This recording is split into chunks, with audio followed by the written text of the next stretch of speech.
The lower docking bays of Cairo Station smelled like burned oil and cold metal. Darian had worked the night shift for 3 years. He knew every pipe, every broken light, every shortcut through the cargo stacks. He was not looking for anything unusual when he found her. She was behind crate number 47, the one with the broken lock that nobody had fixed in 6 months. She was curled into herself, the way small things curl when they're trying to take up less space in the world. Her scales were the color of old ash. Her wings, both of them, were folded against her sides in the wrong way. Too short, the edges uneven, like something that had not finished forming. Darian crouched down. He did not say anything yet. He just looked. She looked back. Her eyes were copper, very bright, and completely steady. She was not afraid of him. She was watching him the way someone watches a door, waiting to see if it will open or stay shut. There was a small tag around her neck on a thin cord. He leaned closer to read it. It said Rhine, Dr. Aval line of Vorath, Hatch Cycle 7. And then, below that, in smaller letters, released. Non-viable. He sat on the floor of the docking bay for a moment. The word non-viable sat in his chest like a stone. He knew what Dr. Aval Customs said about hatchlings who could not fly. He had heard it from the traders who passed through. A dragon who could not rise was not considered a dragon at all. The clan had not abandoned her out of cruelty, or at least not the kind of cruelty that knew it was cruel. They had simply decided she did not count. He pulled a ration bar from his jacket pocket, broke off a piece, and held it out. She sniffed it. She ate it very carefully, like she was not sure when the next one would come. He gave her the rest. His supervisor Petra found him there 20 minutes later, still sitting on the floor. Petra was a tall woman with short gray hair and the expression of someone who had already heard every bad idea and was tired of being right about them. "Report it," she said, looking at the hatchling. "Accord protocol. Abandoned alien juvenile. You file the form, they come and take her, and you go back to work." "Where do they take her?" he asked. Petra was quiet for a second. "Species care facility. For Dr. Aval." "Which means a cage," he said. She did not answer, because they both already knew. A Dr. Aval trader was still docked in Bay 9. Darian went and asked him about the hatchling. The trader looked at him the way people look at someone asking a very simple question with an obvious answer. "She cannot fly," the trader said. "She will never fly? Her wings did not form. This is known at hatching." He said it flatly, without any particular feeling, the way someone states a weather condition. "So they left her," Darian said. "She was left," the trader said, which was a slightly different thing, and he seemed to think the difference was important. "It is not done in anger. There is simply nothing to do with one like that." Darian went back to the docking bay. He did not file the form. Instead, he went to the supply locker and found a length of cargo strapping, a padded section from a broken equipment case, and a set of fasteners. He spent an hour in the corner of the bay, cutting and tying and adjusting, while the hatchling watched him. When he was done, he had something that could reasonably be called a carry harness, if you were generous about it. He held it up. She looked at it. She looked at him. Then she walked toward him slowly, on all 4 legs, and stood still while he fitted it around her. She weighed less than he expected. She settled against his back and was very still. He could feel her claws gripping the strapping lightly, finding their hold. He walked out into the corridor and kept going. Somewhere behind him, in the dock registry office, an alien administrator watched the footage and typed a short note. "Human exhibits irrational attachment to defective alien juvenile. No action taken." Darian did not see the note. He was walking his shift route. The hatchling on his back was watching the corridor walls go past, the lights overhead, the other workers who turned and stared. He did not explain himself to any of them. He just walked. Near the end of the shift, when the station lights dimmed to their night cycle, he felt her shift on his back. Then her voice came, very small, very careful, with the precise shape of someone using a word for the first time. "Up," she said. He looked over his shoulder at her. She was looking at the ceiling, at the space above them, at whatever up meant to something that had never been there. "Yeah," he said quietly. "Up." He kept walking. She held on. 8 months passed the way hard months do, one shift at a time, one day at a time, without any single moment that felt like progress until you looked back and saw how far you had come. Rhyme was bigger, not as big as she should have been at her age. Dr. Aval hatchlings grew fast, and a healthy one her age would have been the size of a large horse by now. She was the size of a large dog. Her ash-colored scales had darkened to something closer to iron gray. Her copper eyes were sharper. She had learned common so thoroughly that she now corrected Darian's grammar, which he found irritating and would not admit was impressive. She still rode on his back every day. He had built her a better harness, proper padding, adjustable straps, a small reading mount on the left side so she could hold a data slate while they moved. She spent most of her shift time reading. She had gone through the station library twice. Darian had started a routine with her wings every morning. He would hold each one out gently and move it through its full range of motion, slow stretches, careful extensions. Not because he believed it would fix them. He had done enough reading to know they would never function the way they should. He did it because the motion seemed to ease some tightness in her shoulders, and because it was something he could do. She never asked him to do it. She just showed up at his bunk every morning at the same time and sat down and waited. The trouble arrived on a gray Tuesday in the form of a Dra-Vol envoy named Durex, transiting through Cairo Station on official Accord business. He was large, fully grown, with scales the deep red of old wood and wings that scraped the corridor ceiling when he walked. He saw Ryan in the mess hall, sitting on the table beside Darian's tray, eating a piece of dried protein and reading a station maintenance report. He stopped. His expression was not anger, exactly. It was something colder. That animal, he said, to Darian, is property of the Dra-Vol line of Vorath. Returned to clan custody or destroyed. Those are the options. Darian put his fork down. She filed for independent sapience status. That was a lie. She had not filed yet. But she had been building the case for 2 months, and Darian had read every draft. Durex looked at Ryan. Ryan looked at Durex with her copper eyes and said nothing. Durex filed a formal petition with Accord Station Authority before he left. The station authority sent Petra a notice. The hatchling designated Ryan, Dra-Vol line of Vorath, was to be transferred to species welfare custody within 30 standard days. Failure to comply would result in sanctions against the responsible human. Petra brought the notice to Darian's quarters that night. She set it on the table. She did not say anything. Ryan was on the bunk behind him, reading. She had already read the notice over his shoulder. She set the data slate down. I have been preparing for this, she said. She spent the next 4 days at the data terminal in Darian's quarters, working from early morning until late at night. She ate when Darian brought food. She slept in short intervals. She did not complain or explain herself in detail. She simply worked. On the 5th day, she turned around and said, under Accord Statute 7 Gamma, Subclause 14, a juvenile of any recognized sapient species may petition for independent sapient status if they can demonstrate measurable economic contribution and cognitive self-sufficiency. The petition requires documentation and must be self-filed by the claimant. You qualify? Darian asked. The station manager implemented my or sorting changes 7 weeks ago, she said. Output increased by 14%. I have the productivity records. I have 2 cognitive assessments completed at the station medical bay, and I have the legal filing itself, which I will complete tonight. She filed it at 2 a.m. with her own authentication signature, in formal legal common, with all documentation attached. The Accord Administrative Relay received it and returned an automated acknowledgement within the hour. The transfer order was placed on hold pending review. In the morning, Darian read the filing. It was 17 pages. It was precise and thorough and left no obvious opening. He read it twice. Then he sat there for a while. You wrote all of this, he said. You carried me, she said, from her place on the bunk. Every shift, every day, when it would have been simpler not to. She looked at him steadily. I carried this. He did not say anything back, because there was nothing to say that would have improved on that. Outside, in the Accord Administrative Network, a 30-day clock had stopped. A cage that had been waiting never filled. And in the lower docking bay where a cargo hand had once sat on the floor next to a dying hatchling and shared a ration bar, the broken light in the corner flickered, and nobody fixed it, and it did not matter. Ryan climbed into her harness the next morning without being asked. Darian picked up his work bag. They walked out into the station corridors and kept going, the way they always did, one shift at a time. Valdres Prime was nothing like Cairo Station.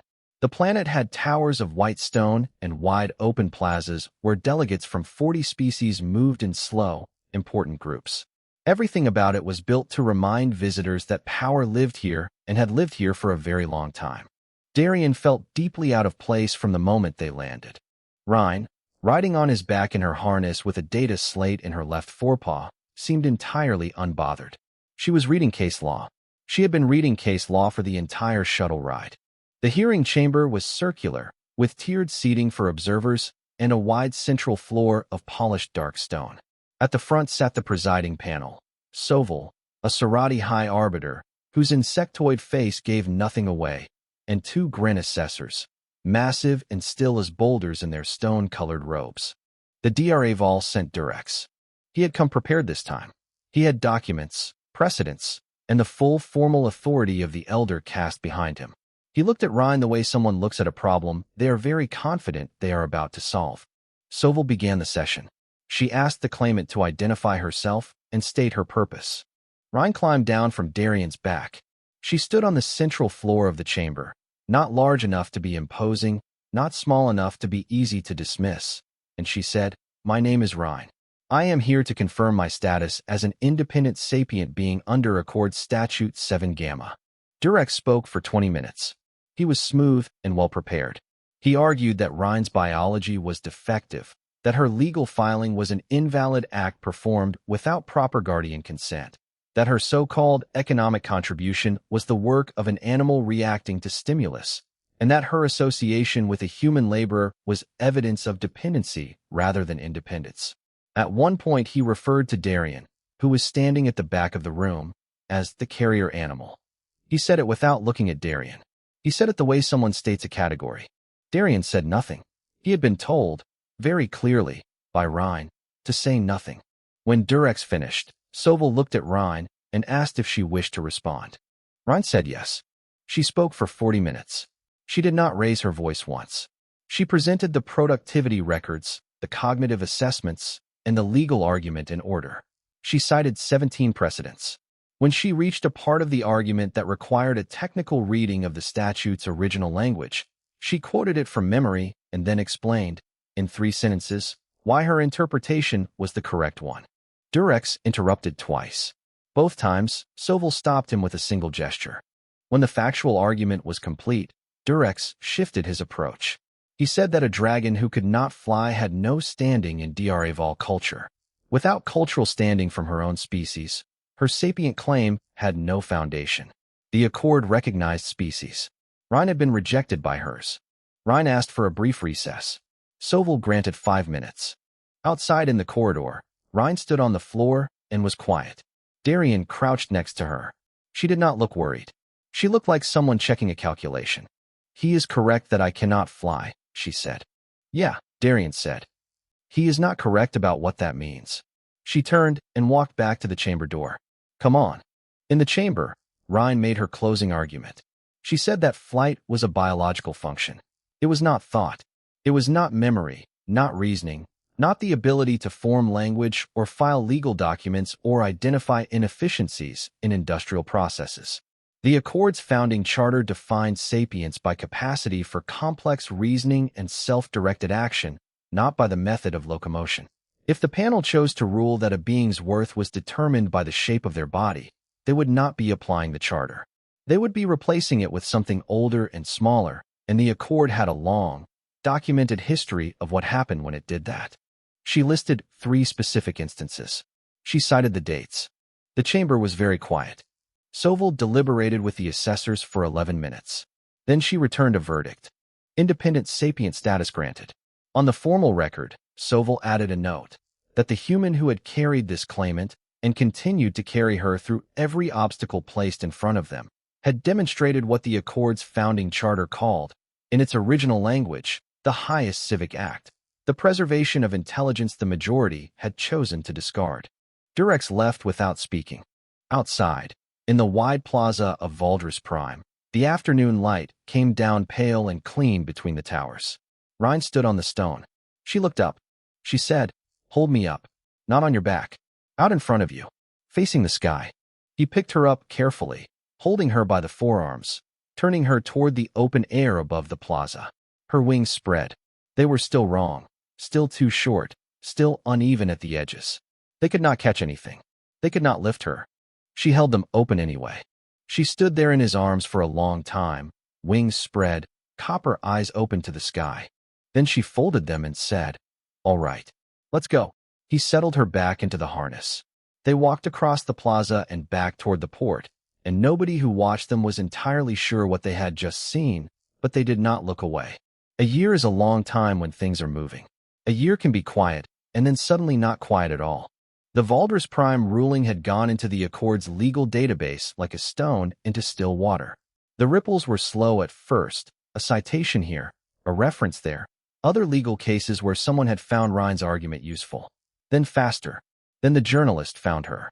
Her name was Nara, and she worked for the Accord's largest information network. She had been covering sapient rights cases for 9 years.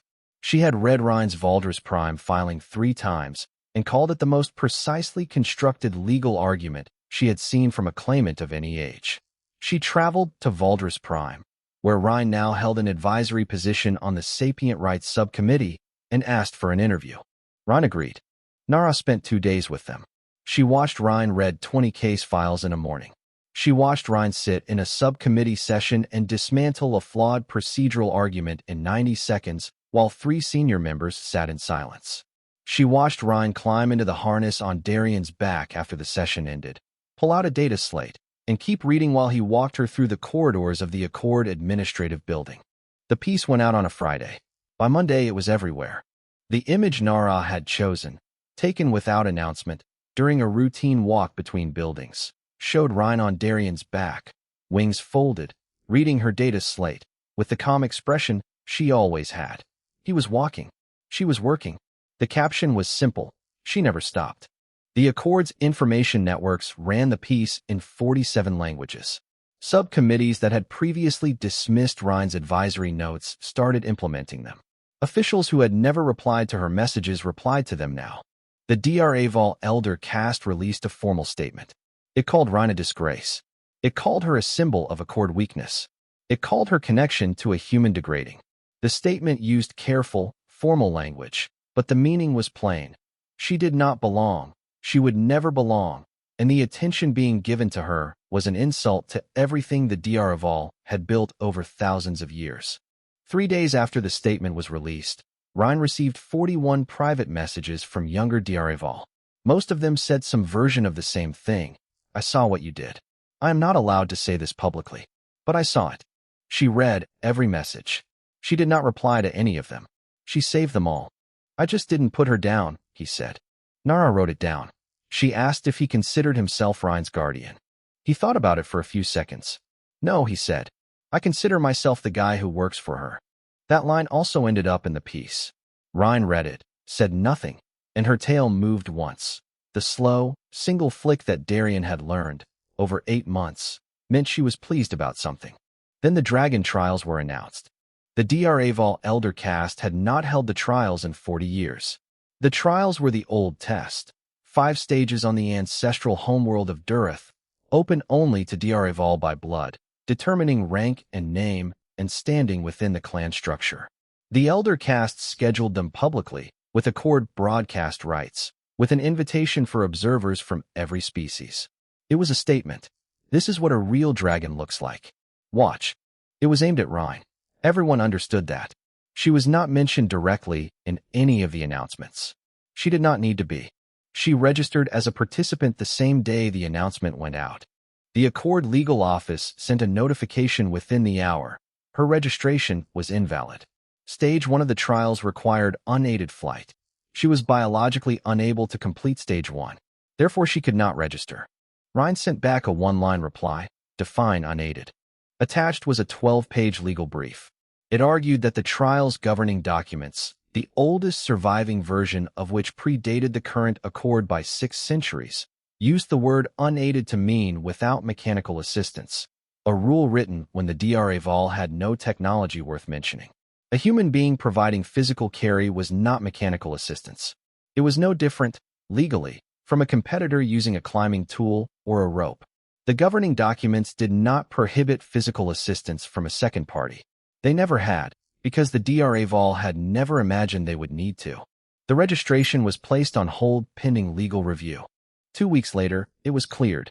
Ryan was officially registered for the Dragon Trials on Durith. Nara's network broke the news before the Accord's official announcement reached the public wire. The headline was short. It read, "She registered." Darian read it on a data slate in their shared office on Valdris Prime. He set the slate down. He looked at Ryan, who was already pulling up trial documentation on her terminal. "You know what stage 1 is," he said. "Yes," she said. "It's a 4-kilometer vertical climb." "I know," she said. He was quiet for a moment. Then, "How long have I got to train?" She finally looked up from the terminal. Her copper eyes settled on him. 6 months, she said. "Start tomorrow." He nodded. He picked up the data slate again and began reading the trial specifications. Neither of them said anything else. There was nothing else to say. The wind on Durith did not blow. It pushed. It came off the stone spires in long, hard waves, the kind of wind that made you understand, in your bones, why a species that evolved here had wings. Darian stood at the base of the first spire and looked up. For kilometers of bare volcanic rock, narrowing to a point at the top, worn smooth on the lower sections by 10,000 years of dragon claws, and rougher higher up, where only the best climbers ever reached. The other competitors were already spreading their wings around him. 9 full-grown or near-grown D'Areval, each one enormous, each one watching him with something between contempt and confusion. He tightened the harness straps. Ryan settled her weight against his back. He had spent 6 months preparing for this. Early mornings on Valdris Prime's climbing walls, altitude simulation in the medical bay, load-carrying drills until his legs knew the weight of her without thinking. He had read everything he could find about Duritha's rock face, composition, wind patterns, the standard hand and foot placements used by D'Areval ground crews over the centuries. The start signal sounded. The 9 D'Areval launched. The sound of their wings hitting the air was like thunder close by, a deep crack that rolled across the arena floor and up into the stands where thousands of observers sat watching. Within 3 minutes they were specks against the gray sky, climbing fast. Darian started climbing. He found the first grip, a ledge about chest height, solid, the kind of stone that does not crumble. He pulled himself up, found the next, moved his feet, did not look down, not because he was afraid of the height, but because looking down wasted time. Ryan said nothing. She had not said anything since they got into position. She held her wings tight against her sides so the wind could not catch them and throw his balance. She moved with him, shifting her weight slightly when he needed it, the way she had learned over 8 months of being carried through narrow corridors and tight spaces. She had learned his movement the way he had learned hers. The wind was bad between the 200 and 300 meter marks. It came sideways off a flat shelf of rock, and it hit him like a wall.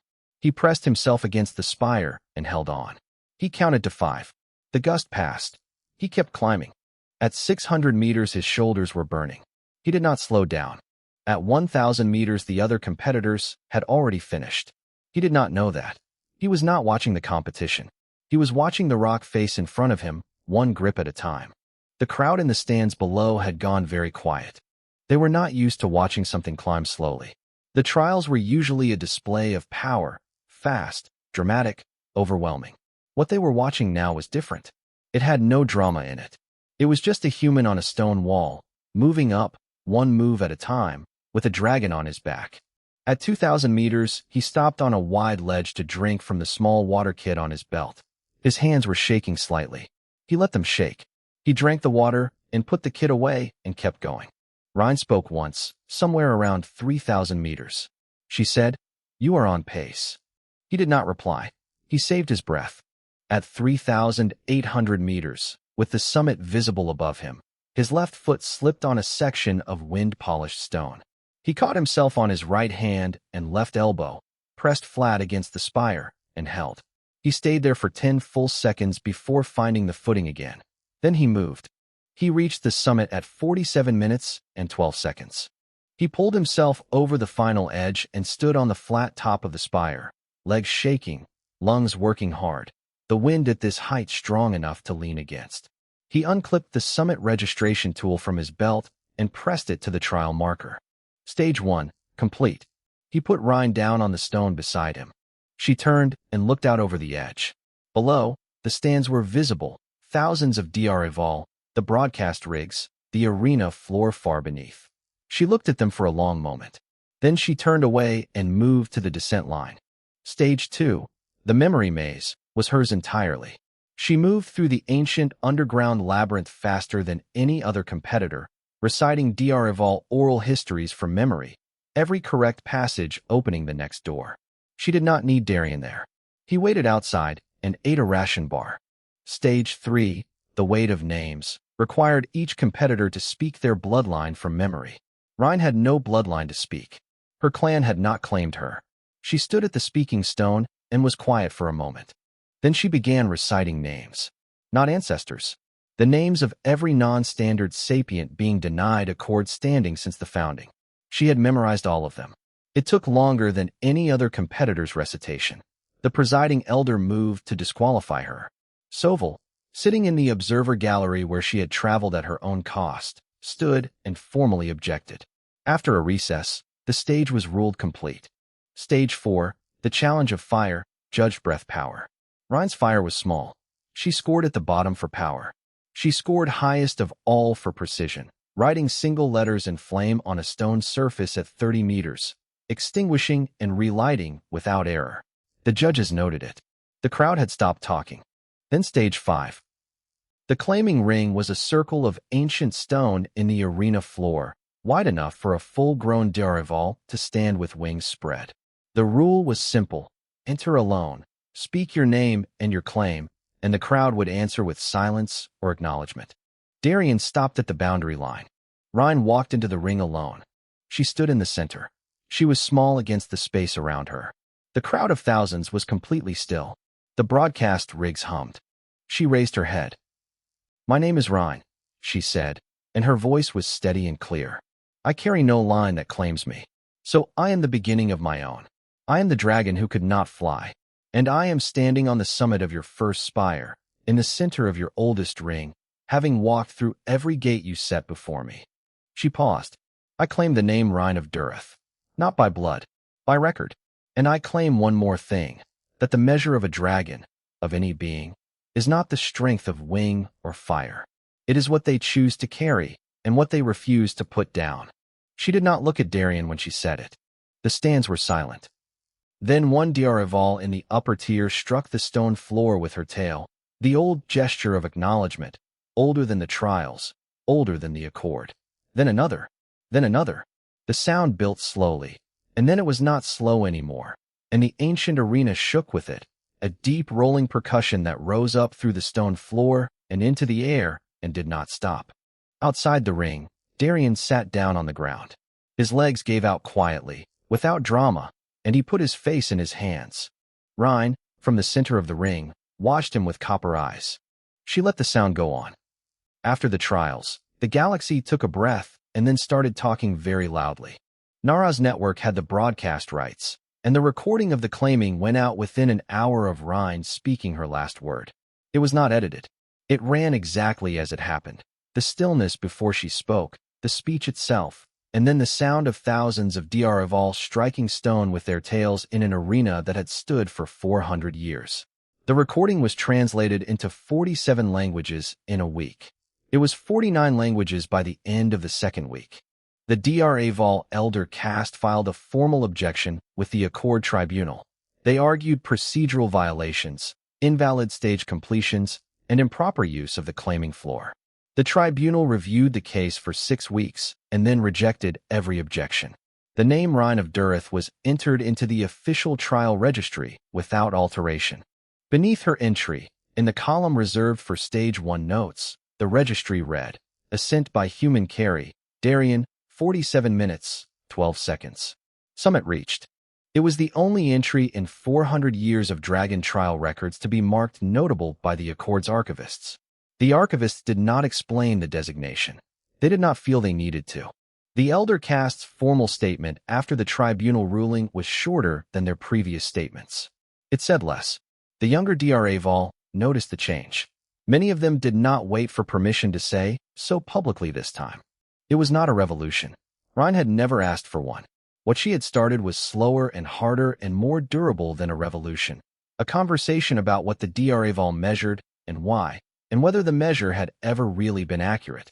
That conversation was still happening, loud and contentious, when the rest of the story was already being written. Ryan returned to her position on the Sapient Rights Subcommittee.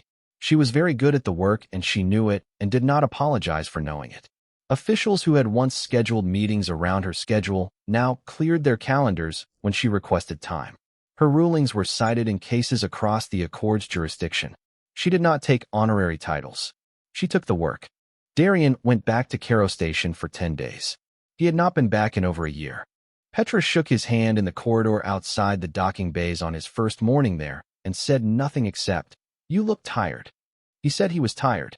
She nodded and walked away. It was the best conversation he had that week. His old co-workers treated him like a story that had walked back into the room. He found it uncomfortable in the specific way that comes from being looked at as something other than a person.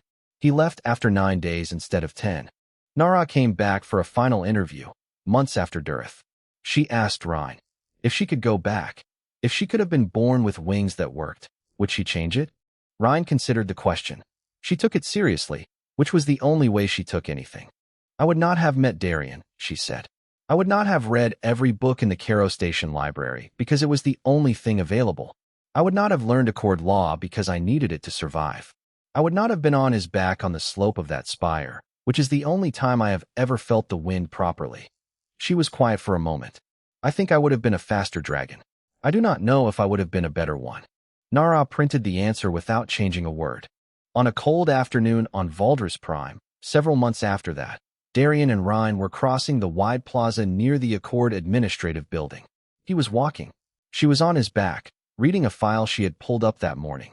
She had been reading it since they left the office and had not looked up since. An alien child standing near one of the plaza fountains pointed at them.